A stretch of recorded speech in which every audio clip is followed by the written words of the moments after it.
You are live. There we go. And we are recording as well. Good day, everybody. Welcome to today's webinar, the one for the week. Today we've got Mason Cosby, founder and CEO of Scrappy ABM. For those of you who don't know Mason, I'm going to ask Mason to quickly give us a little bit of an introduction about himself, and I think specifically also why ABM. Why did you choose that vertical to go into? Yeah. So over to you, Mason. Well, Stefan, thank you so much for having me today. I'm excited to be here. Long and short, I've been building ABM programs for about 5 years, and I learned how to do ABM without any of the right technology. So I was given the ABM mandate, said we need to build this program so we can get better customers, but we only have a CRM, we only have a marketing automation platform, and you can go create a bunch of content, right? So that's what I did. First program, utterly failed, probably almost got fired if I'm being honest. So I learned a lot of really hard lessons through that I'm happy to share today. Second program by miracle worked, and I figured out a lot of the fundamentals from there, and then just started to replicate that style and approach.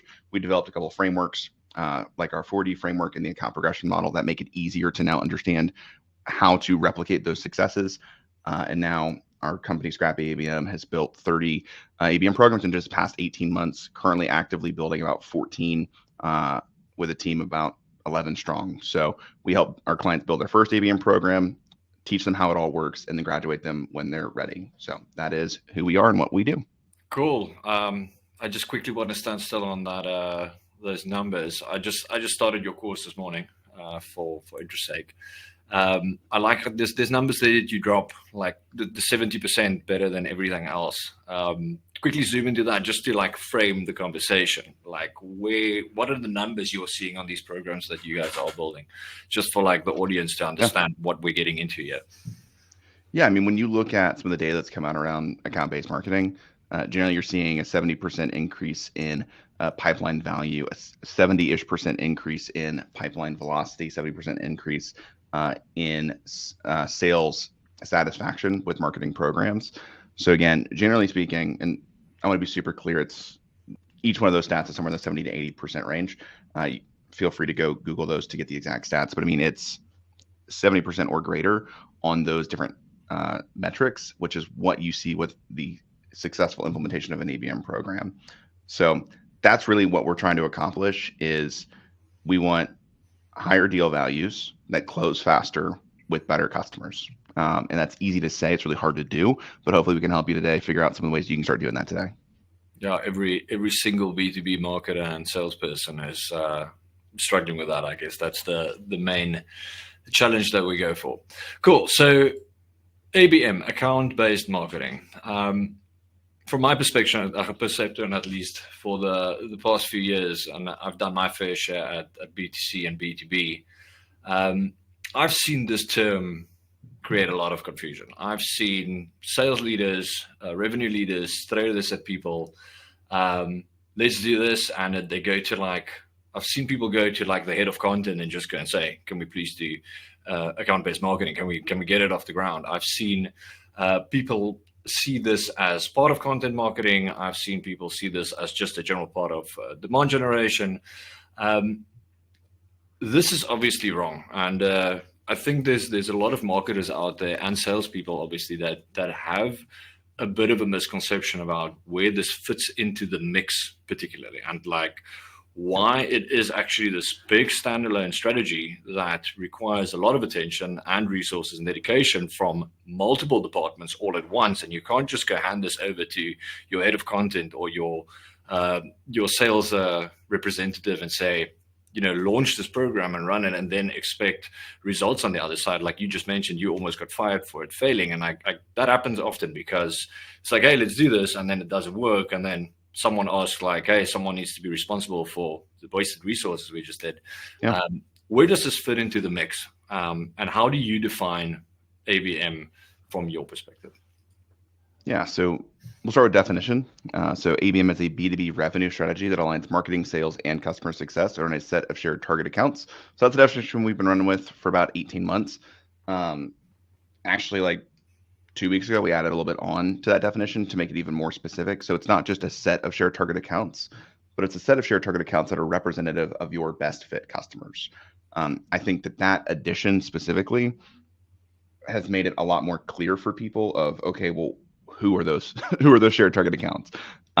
So that is the core definition. As we think through where it fits, I view it as the second motion that most organizations should build.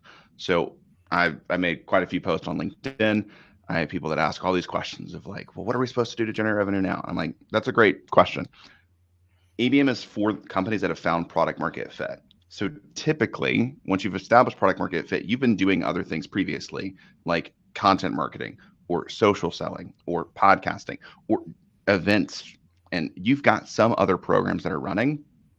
They're just not as efficient because you're going after a much wider audience to figure out who you even best serve. But once you figure out who you best serve and you've got established product market fit, the goal of an account-based strategy is to then get really clear and specific and focused to where everybody then reorients the way in which they are engaging these audiences from a marketing and a sales perspective, primarily on how do we get more of these customers in the door. So that's typically where it fits. It's a shift in the organization. So it's not necessarily we stop everything else that we're doing and we start ABM, but there's a transitionary period where we reorient the ways in which we are doing marketing to only focus on these customers so we can get more, better, higher profit customers. Cool. I just first want to say I love the fact that you call it a revenue strategy. I think that's the most spot on, like that I've heard it at least. It's not just marketing, it's not just sales, and you also bring customer success into the mix because obviously we know in B2B it's customer success that hold on for dear life to those accounts once they come over the line. And obviously the better these accounts are prepped, the more they are educated, the more well-informed they are, the easier that job is. And if everyone across the board is aligned, it's not this one thing that one person owns in one department. It becomes a organization-wide strategy, basically. I just quickly want to ask, just for like solidifying, you said best fit customer. That is more narrow than ICP. Am I correct? Like your ICP is like, we're targeting this group. Best fit is like, if you can pick the next 10 people that walk through the door, what do they look like? Like, what is that definition of the customer?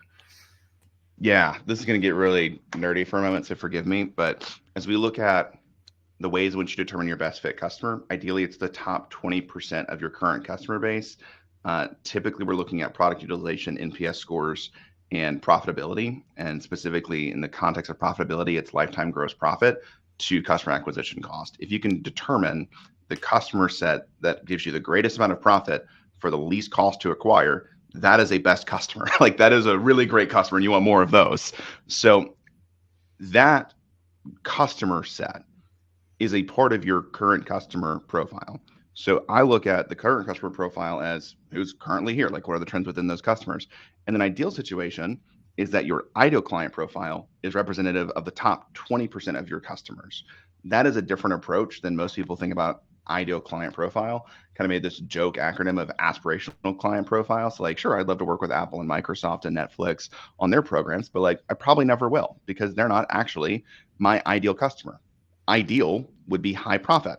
So like I want more high profit customers that love our product, that love working with us, that send more business that's just like them to us, and that stick around for a really long time. That sounds ideal to me. So when I think about the idea of ICP, that is what we're trying to accomplish. So to your point, I don't actually think it's more specific than how I define ICP, but I think it's a redefining of what an ICP functionally is.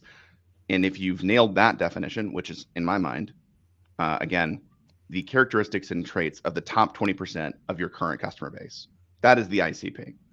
Then, no, I don't actually think it's different. I just think it's a redefining how we view our ideal client profile. Cool, but yeah, you did answer my question. That is it's not that definition that the marketing team just comes up with and like we're going to go after these customers. And also like you split out the aspirational, because oftentimes if you go ask the sales guys, who do you want to work with? We're compiling a list. You also pointed out in your courses, like they're just like going to raise a bunch of accounts.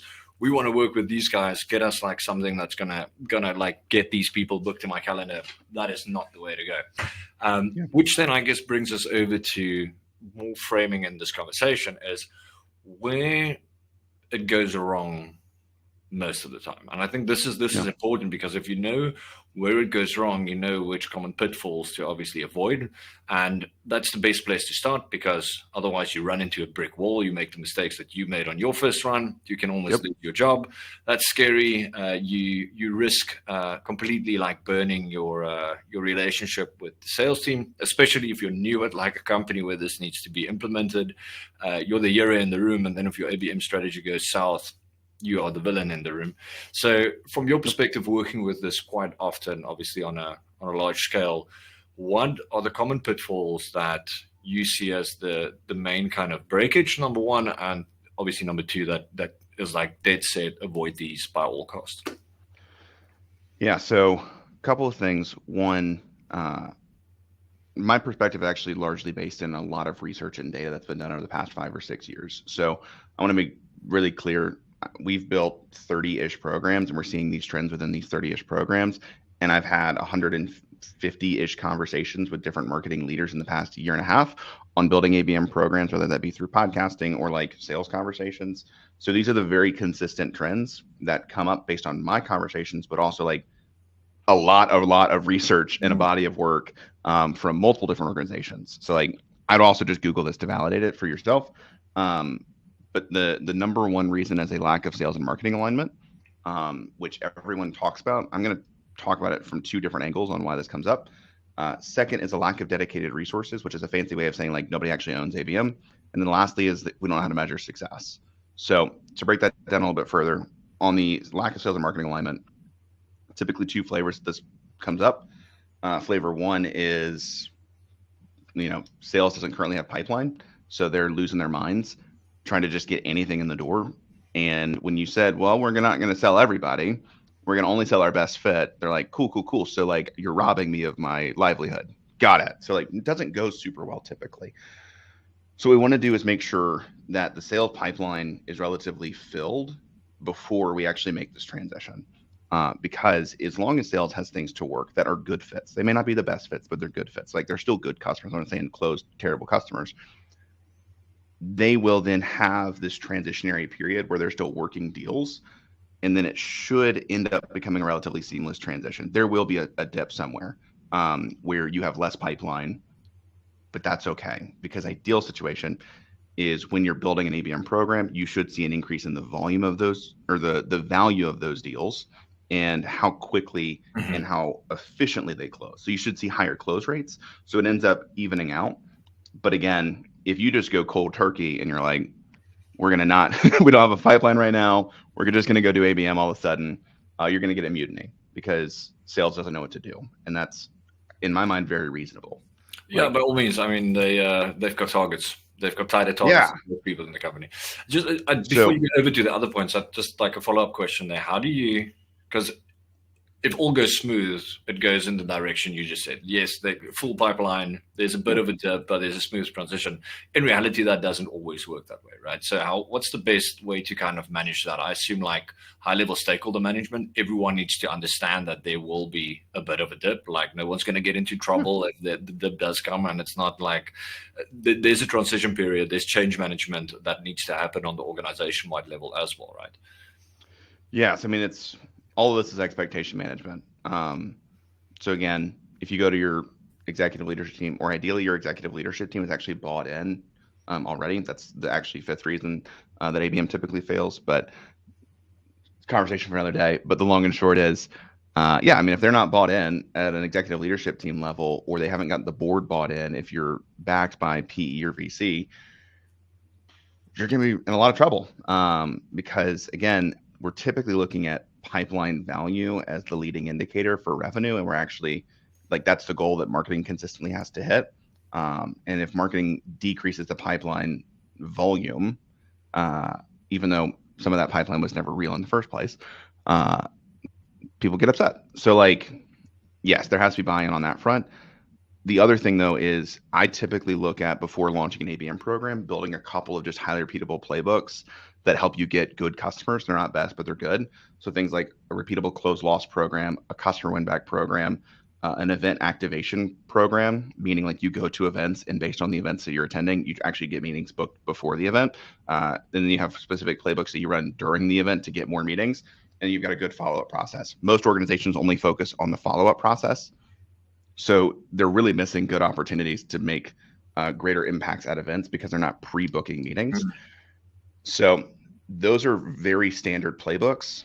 Another one would be like website re-engagement, or another one would be champion tracking, which is following your current customers as they make job transitions to go to the next company. Like that's 5 playbooks right there that are typically able to be set up within the context of your current technology and can just run evergreen. The most difficult one in that is going to be champion tracking, but here's the little hack. Check hard bounced email addresses within your current customers. So segment customer plus hard bounce. If they have a hard bounce, they likely no longer work there. That's half the picture. Obviously, you need to go figure out where they went, No, but like that's a good leading indicator to help you understand where to go follow up. Cool. Thank you. Over to the next big reason. Sorry, I completely diverted you there from your. It's a good question. Part 2 to sales and marketing alignment, which is nothing that marketing can't fix, is compensation. So there are many sales teams that are actually bonused based on the number of deals that they close versus the value of those deals. And I didn't know that until we started building a lot of programs, because I've always been bonus based on deal value and percentage of the deal. But there are certain companies that they have a standard ACV, so they want you to close more and more and more deals, even though these are lower fit customers because they don't last as long, so they churn. So the sales team is actually incentivized to close not our best fit customer. They're incentivized to close more customers, which is not always best for the business. So again, if that's the case and you build up this out, for lack of a word, perfectly, which no one will, but you build it out pretty well, and you still can't get buy-in from sales, the question is always, okay, well, how are they incentivized and compensated? One of the common phrases that's said in an ABM program by marketers is like, sales will help you make more money. But I actually asked in a presentation like this, 150 marketers that were building ABM programs, who knows how their sales team is compensated? Not like the numbers, but like, do you know how they make their commissions? And 2 people did. So like, it's disingenuous as marketers to say, we'll help you make more money when we don't know how our sales teams are compensated. So that's the second reason within the context of that alignment piece, is like, nobody's going to do something that makes them less money. So if you can figure out how to actually make them make more money, they will buy in. Yeah, just that's obviously when you're dealing with your more kind of operational level. Like if your higher like marketing leader like runs initiates the program, it's obviously more like common to know the sales targets. But yeah, that's very true.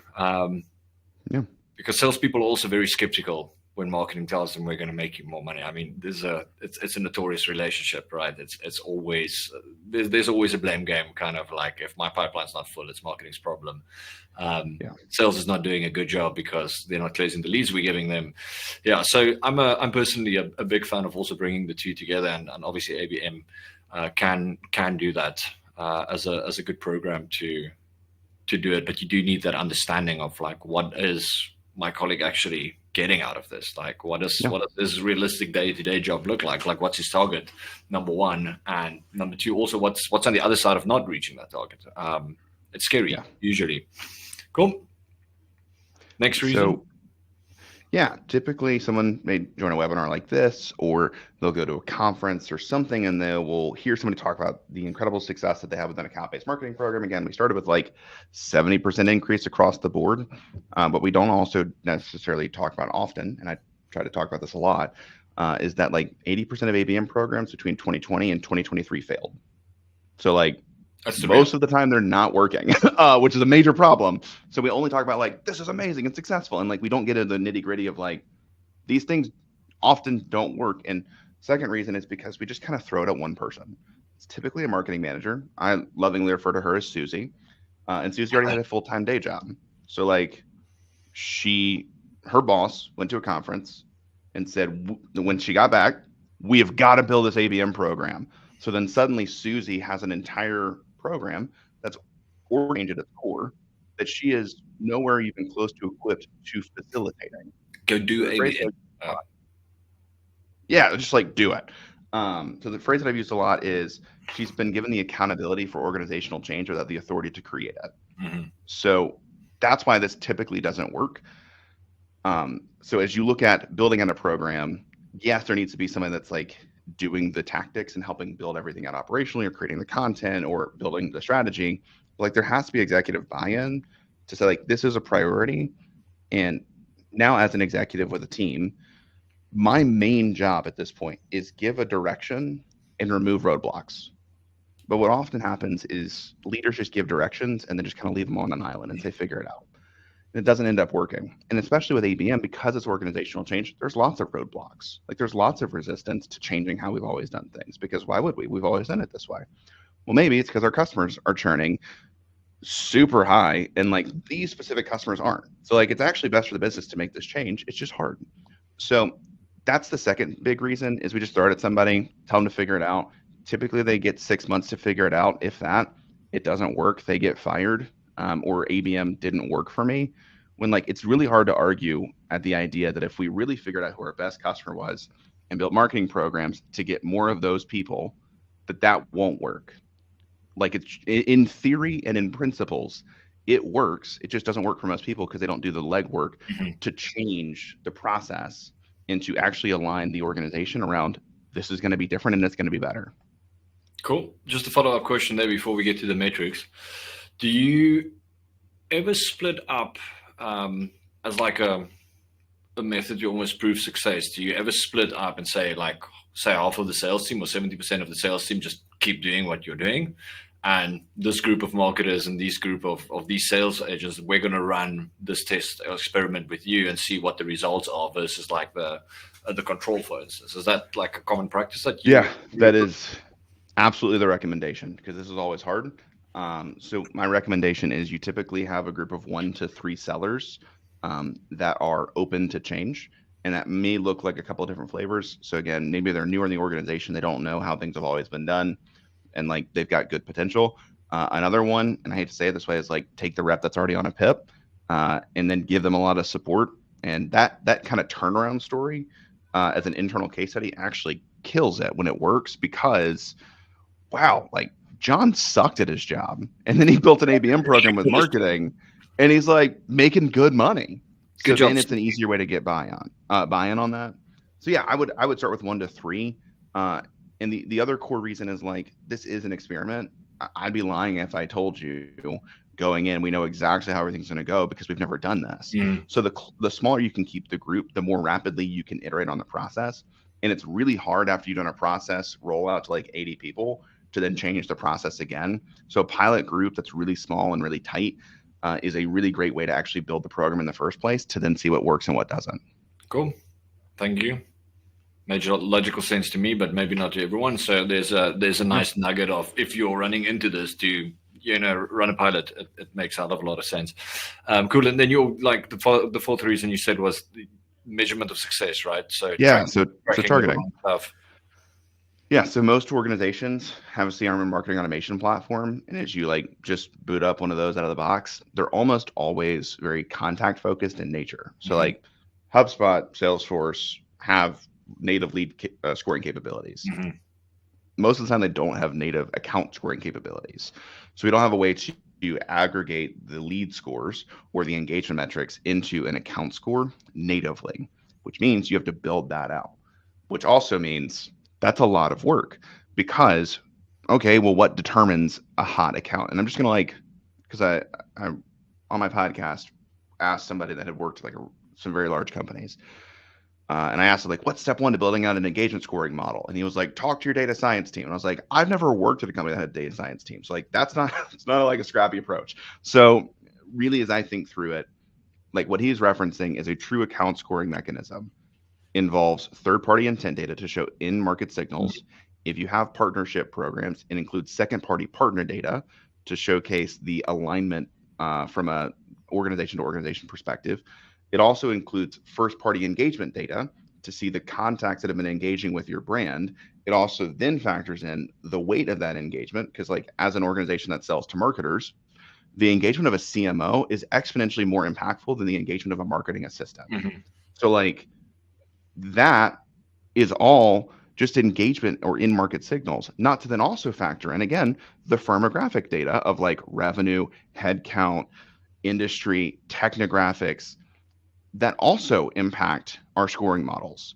So like that super complicated. So some people actually spend like 6 months trying to build that out before they launch the program. And it's just like chicken or the egg situation. Do we build the reporting capabilities to actually run the program and spend 6 months trying to figure out how to report on a program that doesn't exist yet? Or do we build a program where we don't know how to exactly measure success? Like, kind of hard situation. I Here we go. lean That's more my towards question. What do you do first? Yeah. What's your I recommendation? build the Scrappy program, approach. and then piggyback off your current engagement metrics. So, like, first ABM program measurement will likely be very contact focused in nature. But what you're trying to understand is who are the people that are engaged in our content, and you can see that, and what is their current level of engagement. And then once you've actually started to understand who typically engages within the context of the accounts that you're going after, because it might be different people. Again, I've had director of marketing come in, I've had the CMO come in, both of them close. They just are different based on the size of the organization, Mm-hmm. who is actually making The that buying purchase power, yeah. decision. So, like, we want to understand who is involved and who is typically actually like driving the deal forward within the context of these organizations that we're targeting. And then we can actually start to track that data over time to then inevitably build out the scoring model. But like, if your team is bought in on we're going to build this program and it's going to be contact focused for the first 3 to 6 months from a measurement perspective based on our current measurement capabilities, it's not going to be perfect. But like, we can then report on a program that is functioning and have gaps. Some people want to solve all the problems before they get started, and like, more power to you. I don't. I solve problems as they come, and I'd rather have a successful program that's running that like we just feel because we see better fit customers coming in. We're like, cool, we'd like better reporting on this. Mm-hmm. Great. That's a different problem. Like, we don't have a program running. It's not perfect, but like, this is what has worked for many clients that we're working with, and this is how I started. Is just build a program, get more good fit customers, and then build the reporting capabilities out around it based on what you're currently able to track. Cool. Yeah, and that also makes, like, especially if you're launching it from scratch, like, you want to be experimenting at the beginning. You're not gonna like hit bullseye immediately with the approach. So like Yep. it makes sense. Don't spend like all the time building success metrics, and then you need to start still experimenting to fill the pipeline with the right customer. Cool. Yep. Thank you. Very insightful. So then that brings me to the next big bullet point in our discussion. This is then basically the playbook. Now, let's split the remaining kind of 20 minutes up into like almost 10 minutes of the playbook. Now, obviously, this is very hard to put into 10 minutes, but what is that like? From the moment you say go, what does that look like? Like, if we now Yeah. establish that, cool, we're doing with the pilot. So number one is obviously pitch this to the right people. Make sure you've got stakeholder buy-in. Determine who the pilot is. What's the playbook of getting this situation started? Who needs to be involved? Who are the critical stakeholders that need to be on board besides leadership team buy-in? Like, from the marketing department, who do you Yep. need? Like, what roles do you need? How many of them do you need? Can you do it with 2 people? Do you need 5 people? What do you need from the sales team? What do you need from the CS team? And then what's the almost like the steps you would basically, or the Yeah. sequence in which you would implement things up to the point where you get to the point where you're like, hey, we want better measurement on this. Yeah. So sorry to give you a consulting answer, but it depends because, for example, my first ABM program was in a really small organization. So like, I was marketing and we had one salesperson. So like, we built the ABM program Mhm. together, and then my boss was our COO. Because again, it was 30-person organization. Uh, so like, she was involved, and that was it. That was the whole team. So like, it's pretty easy. Whereas we work with some clients that have like 150-person sales team, and like multiple layers of sales management, and then like, one of our clients has a team of 80 marketers. So like, who's involved in that? So I would get really specific, to from the marketing perspective. These are the core roles that you need, and some people can wear multiple hats and fill multiple roles. So like, it is a strategist. Somebody has to build the plan of like, Mhm. what are we actually going and doing. It is a revenue operations person or a marketing operations, or however you want to call it, some kind of an operations person that can build things out in your tech stack. It's a content person. Like, you need somebody that can create content for these accounts. And then I also look at it through the lens of somebody needs to drive the project forward. depending on your organization, you may actually have internal marketing project managers. You may also just have the strategist dual hat that of like driving the project forward. And again, there's many strategists that are incredibly operationally inclined, or they come from a content background. So again, some people can wear multiple hats, but like somebody's got to drive the project Mhm. forward. Somebody has to actually build the plan. Someone has to actually write the content, and someone has to build it in the context of the tech stack. So like those are the 4 marketing roles that we look for. And then the other component is just channel ownership. So like if you have a variety of channel owners, it depends on the channels that you're going to actually run. Might be email, might be paid media, might be events. Some organizations have people that are dedicated to like the event program or their paid media program, like, or other organizations don't, and they just have one person that runs all of it. So it's channel ownership. So those are the core roles on the marketing side. Again, that can be one person. I Or it run could be it at yeah, 5 or 10. or it could be 10. So like those are the roles though. And then from a marketing leadership perspective, you need somebody that has a direct line to the CEO to actually get alignment, because the CEO, you've got to get buy-in. It is, if you're in a much larger organization, it's buy-in from the P&L Mhm. holder. So like who's responsible for the actual profit and loss of the business or the business unit? That's the person you need to get buy-in from on this transition. So that's an executive leadership seat. On the sales side, again, sales executive leadership. So somebody's actually saying, we're agreed to this, like we're going to go for this. And then you need somebody that is doing some form of outbound. So you need a BDR or an SDR or whatever the TR is. Uh, and then you need an account executive. Sometimes that's the same person. I love cradle to Mhm. grave account executives, run the whole process. Sometimes it's 2, 3, 4, 5 people. Ideally, you're keeping it small though. Mhm. And if you're going to have it be 6 people, I would have it be 3 SDRs and 3 AEs, because you've got the meeting setting component, and then you have the actual closing component. So that's Yeah, the and yeah, that's that the also large gives you more data really across the pipeline, obviously. Yeah. So the largest I would go is 6, but it's 3 and 3 roles. Mhm. Um, and then the other component is a sales manager that has a compliance dashboard that is actually bought in on creating accountability for the sales team to action the things that are a part of the ABM program. So if you have all of those in place, you're good to go. Again, the smallest I've seen it done is a team of 3, and that's executive leadership buy-in, a marketer and a seller. I've also seen it done from a pilot program of like the sales side, I just outlined like 8 people. The marketing side, I just outlined like potentially 10. So like it can get pretty big pretty quick.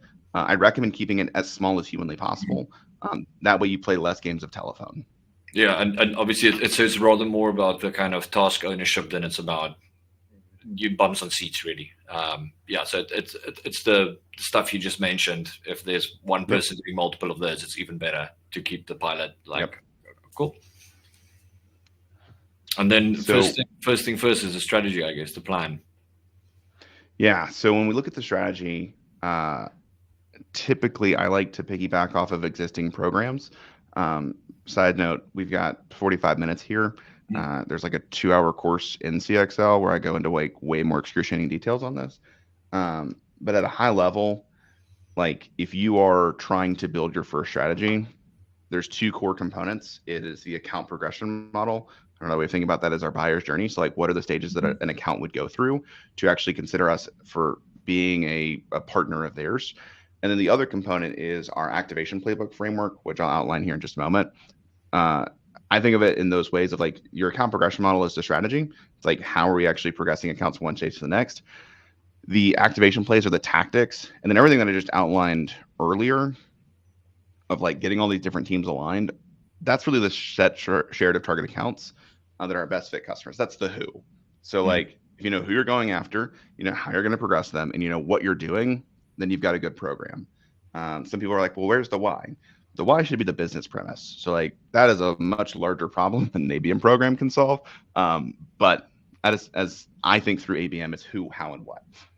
So from there, the goal of the account progression model is clear stages and clear definitions of how we measure success at each stage. So that's awareness, initial engagement, meaningful engagement, marketing qualified account, sales qualified account, re-engagement, and opportunity. So awareness, the measures of success should be, do we know that they know that we exist? Mhm. Now, that sounds really complicated, but like Nobody can buy from you if they don't know that you exist. Did they So the goal open an there is just email? like, Were they on the website? Did they do anything physically trackable that, like, they have yeah, engagement I mean, with the it brand? may not even be website engagement. It might truly just be like they followed us on social. Like Yeah. we know They that stepped they by the know booth at the we event. exist. Yeah. So like that's awareness. Mhm. From there, it's then initial engagement, which is just, do we know that they have a problem that we could potentially solve? You can look at that through a lot of the what is deemed awareness level content of like 7 ways to solve for X. So like if people are engaging with a lot of ABM content from us on like all the reasons ABM fails, we know they may have a problem. Meaningful engagement is how do we validate that we know that they're exploring viable solutions. So that could be websites, that could be Checking out the in price page. listings, but just like how do we know that they're exploring viable solutions? I view marketing qualified account as we know that they understand the viability of our solution. Mhm. So simply put, product page, pricing page, schedule, call page, like viewing those pages are a good way to know that they know that we have good How product for about them. downloading your white paper? Isn't I'm Nah, just kidding. I'm that's kidding. probably the initial engagement stage at best. From there, the SQA stage is qualification from sales for timing Mhm. and budget. Mhm. Fit should already be determined before they ever Yeah, made it you on the shouldn't have account someone in list. there who's not a fit, obviously. Ideally. Yeah. Exactly. Cool. And then we have a real opportunity, which is then worked. And then the last stage, which we've recently added, because we just had so many people that like would get an account to the first meeting. They're like, oh, it's not the right time. And then just not do anything with that account ever again. And it was like, you got them right there. Like just keep them engaged. So we built re-engagement programming. It's a stage because timing isn't right, even though they're a great fit. So again, just to keep them engaged with your brand so that when the time is right, you're always still top of mind. Cool. Awesome. Makes sense. Just a quick side question. Don't spend too much time on this, but your preferred tech stack for like getting the CRM, getting the people, like getting the things line up, the touch points, Yeah. the scoring, the intelligence, and yeah, what is your ideal Yeah, package? we're tech agnostic. So like the best thing is what you have right now. I Um, love that. Cool. it's way easier to get started with what you have versus trying to set up a new tech stack. Cool. It's good advice. Okay, cool. So basically, when we were discussing this webinar, I'm going to skip forward a little bit because I want the juicy bit as well. You said you've got a nugget or a little immediate win, quick win. We love quick wins, obviously, even Yeah. though I'm also skeptical about them. But you've got a quick win that we can put to work immediately. Why don't you tell us a little bit about that?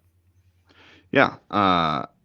Everyone almost always forgets about their closed loss deals until it's like Q4. We're like, Hmm. shoot, we got to get a quick pipeline. Fun fact, closed loss is there all year round. So I highly recommend that you start with a closed loss program simply because you have the best data and no one is loyal to these accounts. If you really wanted to get the best data, you'd actually start on your current customer base. The challenge is people don't want to put revenue at risk for somewhat of an experiment. But if you've got buy-in to go build an expansion program, it's actually like the best place to start for an ABM program. But most people don't, and that's okay. So as you look at a closed loss program, I'll also outline the 4D framework real quick. It's data, distribution, destination, and direction. So data is a mix of who we're going after and why we're reaching out. So in the context of closed lost, who you're going after were good fit or best fit accounts that didn't move forward with your business. You And said you your lost them. Yeah. yeah, your reason for reaching out is ideally something on their side or your side has changed that overcomes their past objection. Hmm. So in a lot of product based businesses, it's like, oh, we are missing this feature or functionality, and this our competitor had it. Great, that's a good reason to reach out. Hey, we just did this product update that actually directly addresses what the other competitor had that we didn't. Like, if you're still completely content and have no complaints about your current vendor, no reason to talk. But if there's something that we could talk through that might help you have an even greater impact with solving this problem, maybe worth having another conversation. Now you got this updated feature or functionality. Great. Cool. That's a change on your side. On their side, this is one of my favorites. There may have been a blocker to the deal that like left the organization. So you don't have to say, "Hey, it looks like Susie left. Can we start now?" But what you could say is, "Hey, I know it's been a few months since we were talking about this thing. Did you end up solving that problem? If not, it may be worthwhile to have another conversation." You just tie it back to, I know you're trying to solve this at this point. Have you? If not, we should talk. Really easy re-engagement program on that front, and that's also then your messaging. And you So can always double up and hunt Susie down again where she's at the new company and ask, hey, maybe you need this now, or maybe you've got the budget available this time. yeah, if Susie was an advocate and couldn't end up bringing you in, I've done that for when I moved jobs. I really wanted a specific technology, couldn't bring them in because I got blocked. Went to a new company, brought them in like within the first 2 months. It's a great play. But again, that's targets plus triggers. So something's changed on their side or yours. And then your messaging is nuanced based on your trigger. From there, it's then distribution. Ideal situation, this is actually really easy. You use the same salesperson that was actively working the deal and you have them reach out again. Now, what happens because there's sales turnover, and that happens a lot. Their manager, ideally, is the person reaching back out. Or let's say that your AE is not wanting to buy in. SDR does the outreach that books a meeting, and then they CC the AE on it as well for visibility, so that the prospect feels like the AE is involved. It's the same team on the deal. Unless you obviously use the AE and you don't have the person, then you go. Yeah, I mean you figure it out. But the goal is familiarity from a name perspective, not a brand perspective. We want to re-engage that relationship from a relationship perspective. Next is in destination. So destination is just what content we're actually sending them towards. Ideally, it's something that actually educates them on what's changed, or specifically how you can help them today based on their new current situation. So like that's content typically. And then lastly is direction, and direction is just how do we plan to track it. So like most organizations today have website tracking capabilities. So if someone's already cookied and they've already opted in for marketing communication or something along those lines, you can see what pages they're viewing. So if you send them content and then they click through a link and you see them on page for 2 or 3 minutes and then they bounce, that's good. And then you should follow up more personalized based on that engagement to then actually transition them into a meeting. So like, that's it. Everyone can run that today. May take about 2-3 weeks to set up, but like that's a great way to start Q2 is running that program for 60 days and getting meetings, and you started in March. Cool. Quick, what a trick question, I guess, is what if nothing changed? It's like, because obviously you can always manufacture something like new feature, like some practical examples. Yeah, I mean, I like in 6 months, if nothing's changed like at all, that's insane. But like, for example, we actually just launched a closed loss program like 2 weeks ago. And what had changed is like, we've hired new team members to bolster our team. We've got new experience in-house. We've got new capabilities. But like in reality, we're still running the same processes and the same programs. We just have new team members. So that's something that changed on our side. For many of our clients on their side, it could be like a different pricing strategy, or there's a new package, or it could be as basic as a. I wouldn't lean in with that most of the time, because most of the time prices are going up, not down. So like we raised our prices, so I'm re-engaging closed loss deals at like an increased price point. So it's not a good, from my perspective, it's not a good selling point, unless for some reason your prices went down, which is actually potentially a signal that you were overpriced in the first place. So like, I don't actually think price is a good measure. Cool. Well, that's good insight. It raised a lot of questions.